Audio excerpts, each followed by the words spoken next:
of my life that I'm finding important. My very first video is what I published in terms of my 2019 goals, which explains it all. But I have to say, throughout that journey, and when I sit down every morning and go through my rituals and I'm reading books, I can't help but think about my learnings growing up and what I was doing, particularly around the life of coming out of high school and considering college and going through college and then getting a job and then later going back to school and getting an MBA. And there's so much reflecting I've taken there because the world's changed a lot. And I thought it would be a good idea to put a video together to say, if I could share content from my own perspective and from my own experience to people growing up and maybe even talk to my younger self, what would that be? So I came up with the following. I'm going to talk about 3 topics. First is 10 tips I could give, if I could give younger people or my younger self, what would those 10 tips be to consider as you grow up? Then I have a look at my 20s and 30s in terms of key themes to think of as you embark on those decades. I just turned 40 in July of 2018, so about 6 months ago. So I have some experience there, but nothing in my 40s yet. Maybe when I turn 50 and hopefully still doing these videos, I can talk about that.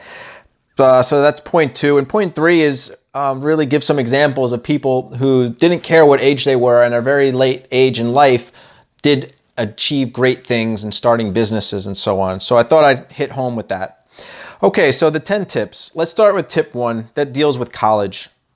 College is such an important topic because, you know, when I grew up, the attitude I was given, the guidance I was given was go to high school, get good grades, and do well on your SAT scores. That could put you in a position to look at good schools for college. Go to a 4-year college, get a degree. That degree will get you a good job.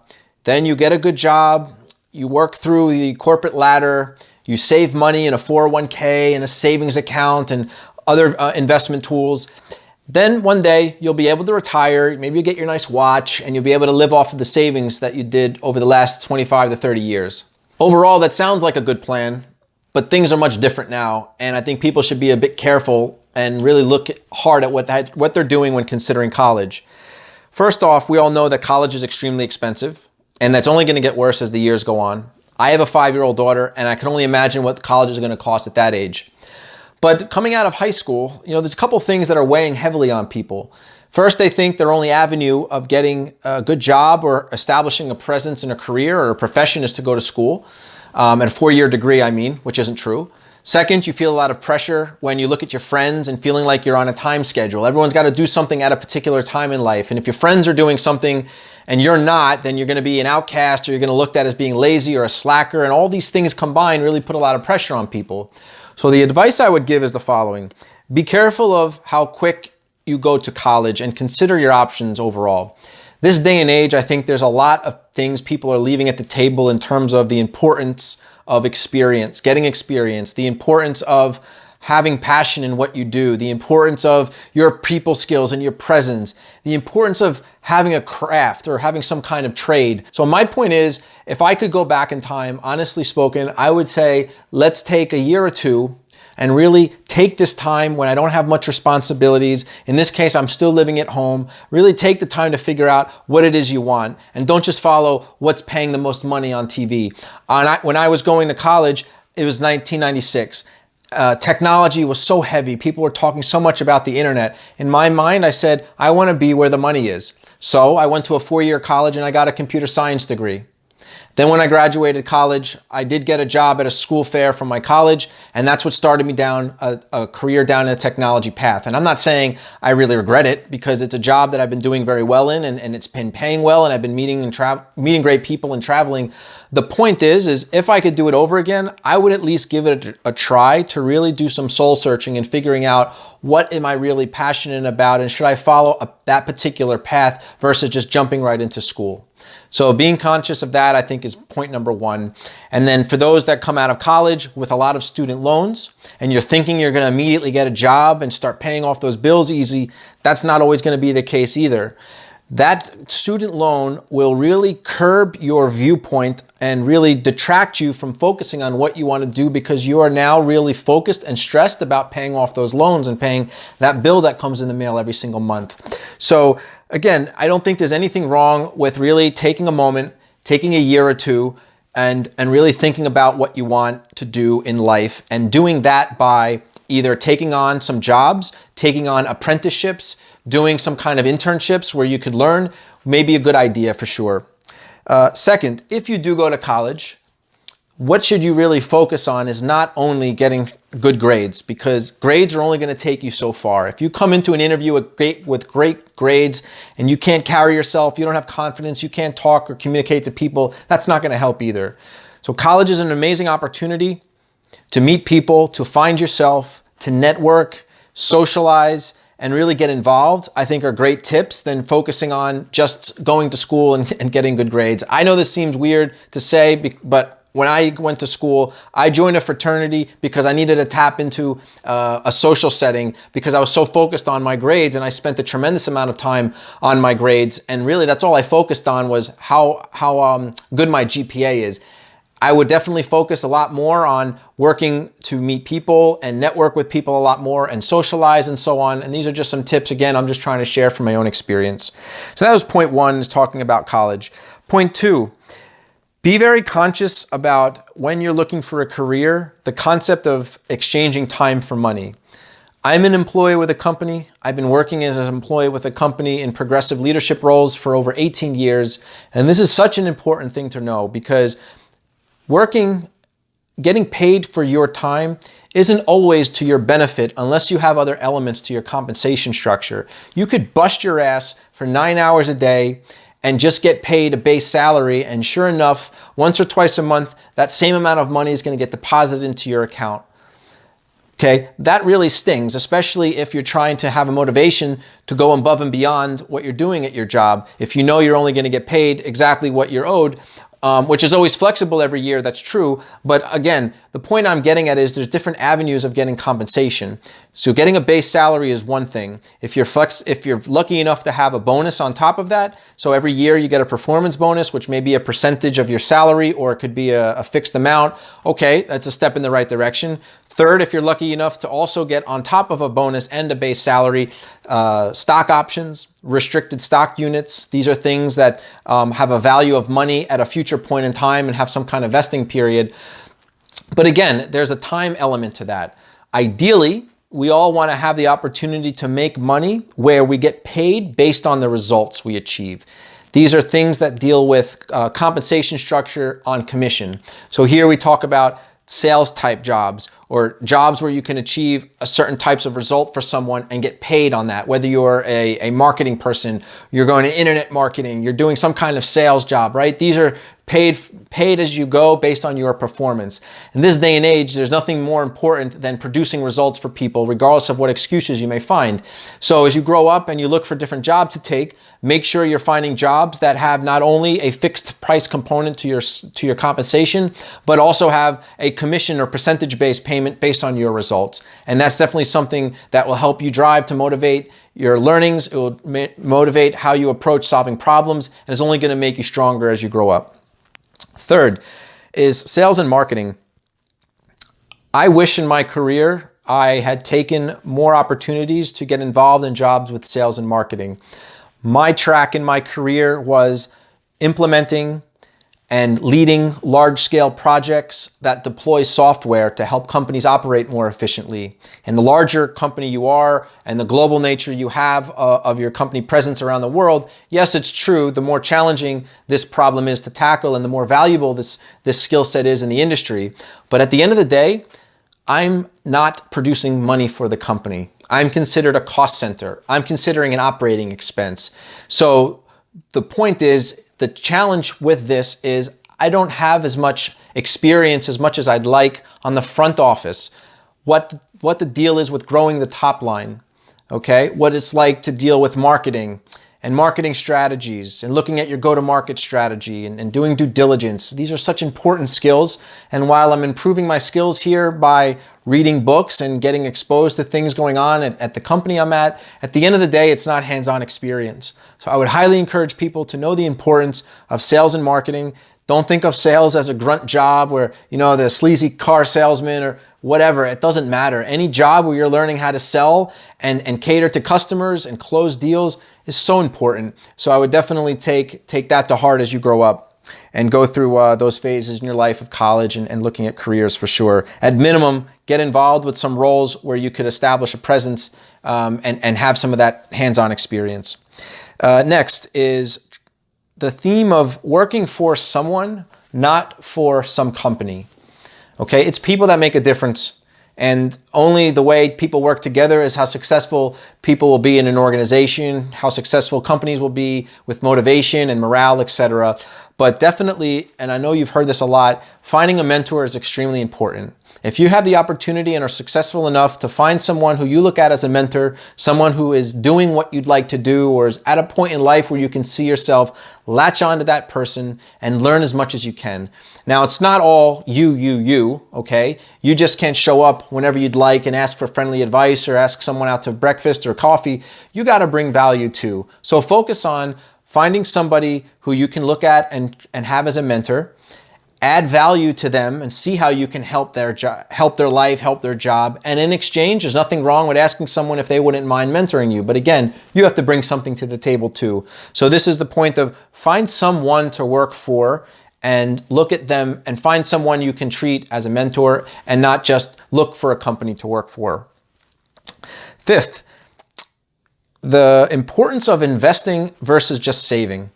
When I was growing up, again, I was under the mindset of how important it was to stash money away into an account, contribute the maximum to my 401k. For emergencies, start putting money away for things like life insurance policies and other areas where money is stashed away and used for a future point in time. What I've learned is, while it is certainly important to have money saved in the case of emergency expenses, I actually read an article recently that said the average American acknowledged that any unnecessary expenses above $1,000 they'd have to use a credit card for. That's very sad to hear because we all have emergency expenses. So there is something to be said about contributing for emergency. But if that's your only strategy and that's your only focus of putting money away to hopefully be used for an emergency or to putting money in a 401k to only be used when you retire, that's not going to do you any good. Trust me. It's clear that it takes money to grow money, and money is meant to be used and to compound and to appreciate. Money's not going to do you any good these days sitting in a savings account getting less than 1%. And unfortunately, money, if this is your only strategy, money's not going to do you any good in a 401k if you're not healthy enough to use it. Okay? So my point is I've learned, and if I would give a tip, it would be very conscious and read and learn about the concept of investing, because investing is much more important than only saving. And what I plan to do in my life now is to really take active measures in my investment strategy, taking money I have from a savings account that's only gaining me very little every year, and really identifying a proper way to grow that money in the most efficient manner over, let's say, the next 5 to 7 years. That's definitely something I've learned and I wanted to share upon you as well. Point 6 is always continuing your journey on self-development. We are never too old to stop learning. And even the most successful people will highlight that they're always on a journey of learning. People like Warren Buffett, who is worth how many billions of dollars, still acknowledges how many books he reads on an annual basis. And I don't know that number, but it's probably more than 12. So the point is we need to be very aware, do a lot of self-awareness, know what we're good at, and for the things we're not good at, always identify strategies to improve. For me, I look at reading a lot more this year. I have a goal of reading at minimum 12 books across different spectrums. I plan to look at things I can participate in the form of networking programs, different types of seminars, and those sorts of things where in the past I maybe felt shy to invest money on things like that because I didn't think it was going to do me any good. But at the end of the day, there's nothing wrong with spending money if it's going to help you improve something in your life that's more meaningful and could help you grow. So that's point number 6. 7, ignore the doubters and the haters. There's no short of people who would love to smack you down if you're doing something that either they can't do or they don't think it's worthwhile or this isn't going to get you anywhere. There are always going to be doubters and haters, and especially with social networking and our mobile devices and YouTube, the list goes on. People are so easy and quick to judge you when all that's in front of them is their keyboard and a monitor. So there are going to be haters and doubters. You have to ignore them and maybe look at it this way. It's part of the process. Okay, if you have an idea and that idea is hokey, but you really believe in it, just go for it. Forget about what everyone else says. If they have something bad to say, they don't think they can do it themselves, or they don't see the vision that you have, and that's fine. And there will be people giving you negative feedback. That's part of the process. And actually expect that to happen. And when it happens, that means you're actually making something meaningful and you're starting to cover a good ground. So definitely take to heart that concept that it's expected and you're always going to have the naysayers, but you got to block them out. Learn how to say no is the next point. Point number 8. Saying no means everybody has to do a lot to achieve great things in their life. And this starts with how you prioritize your work and your tasks. But at the same time, we all have our lives to live.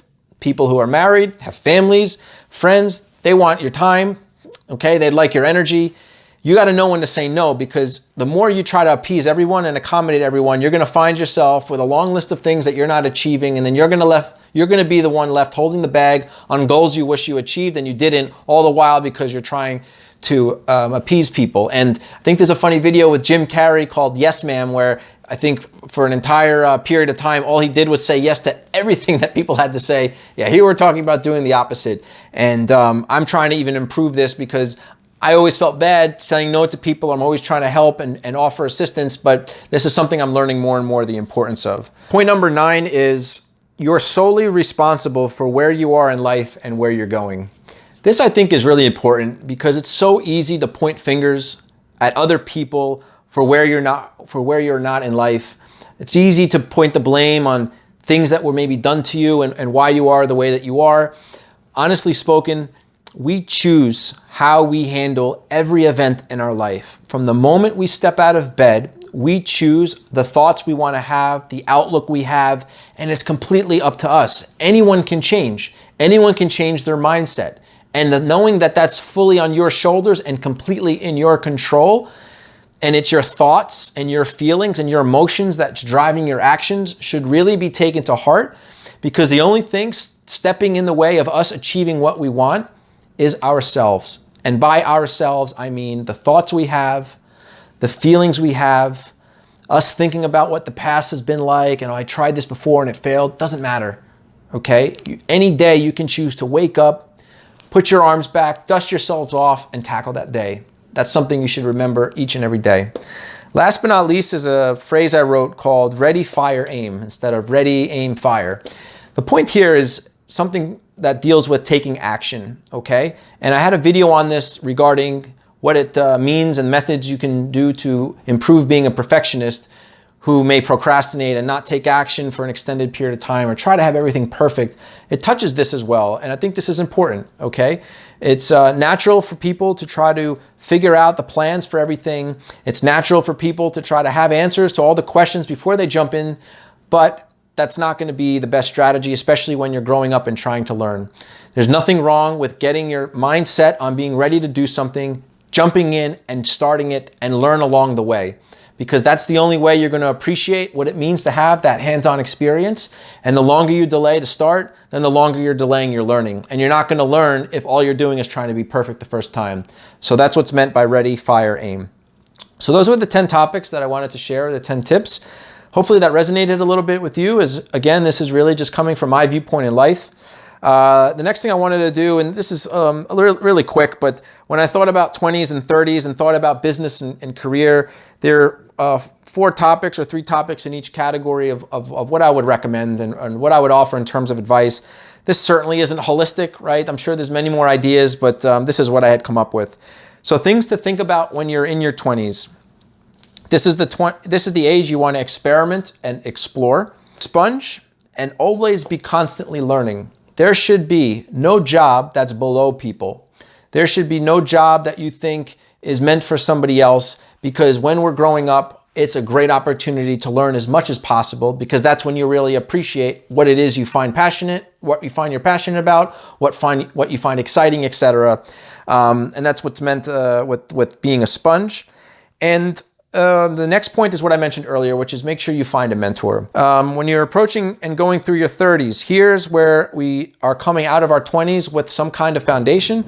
So we want to be fearless and be very curious about everything we do. We want to learn. Always continue to learn, which I mentioned earlier regarding self-development. And we want to explore heavily our self-awareness. This is where we want to be very aware of the things we're good at, the things we're not good at, and for the things we're not good at, have good strategies of how to improve. Whether those are your social skills, whether those are you being a procrastinator, or you're not working well with certain kinds of people, these are all things you need to take care of, because you want to groom yourself as you go up further. Okay, and the other point I wanted to mention when it comes to your 20s and 30s is find time to travel. Find ways to travel and explore.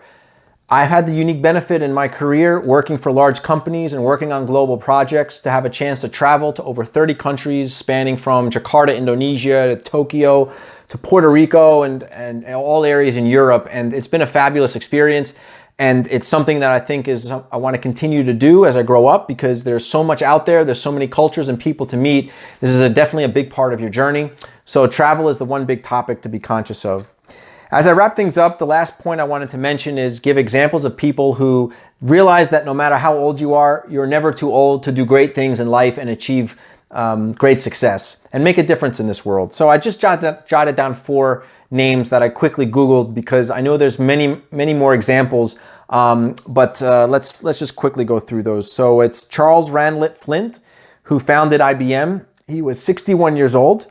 Bob Parsons, who was the founder of GoDaddy.com. He was 47.